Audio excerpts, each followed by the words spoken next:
የምበላው ምሳሌ አሳያችሁ በዚህ በረሃ ውስጥ ተከታተሉ። ወደ ቪዲዮ እንግዲህ የምግቡ ስም ሱሩር ይባላል። እንግዲህ ያያችሁ እንደገባችሁ እዚህ ጋር ካሸር አለ። ከዛ በኋላ እዚህ ጋር ጣፋጭ አላቸው። እዚህ ጋር ለስላሳ ምናምን አለ።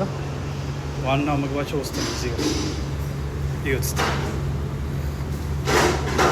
ካንት ዌት ልዘዘኝ ነው። እንግዲህ ያዘመተናል የሶስት ሰው 60 ሪያል ማለት ነው። ላይ መቀመጫ አላቸው መሰለኝ። እንግዲህ ይሄ ይመስላል። ምግቡ ማየት ከፈለጋችሁ አሳያችኋለሁ። ልጅ ያዘጋጀልኝ ነው። አጣጥ ሰላጣ ኩል ሸይ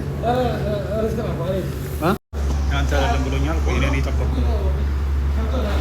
እዚህ ናት መሰለኝ። እንግዲህ ተቀብዬ ስንበላ አሳያችኋለሁ።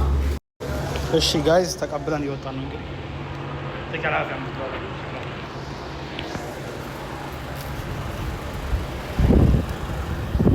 እንደምታዩት እዚህ በረሃ ላይ አንበላም። እንግዲህ ኦፊስ ገብቼ ደግሞ አሳያችኋለሁ። ተከታተሉ። ላይክ፣ ሼር፣ ፎሎ አርጉ። እንግዲህ ቀርቧል ጋይስ ይሁት ይሄን ይመስላል። ቢስሚላህ ማሻአላህ። እቺ መረቃለች። ላይክ፣ ሼር፣ ሰብስክራይብ አድርጉ። ይሄ ነው እኛ ምሳ። ይመቻችሁ።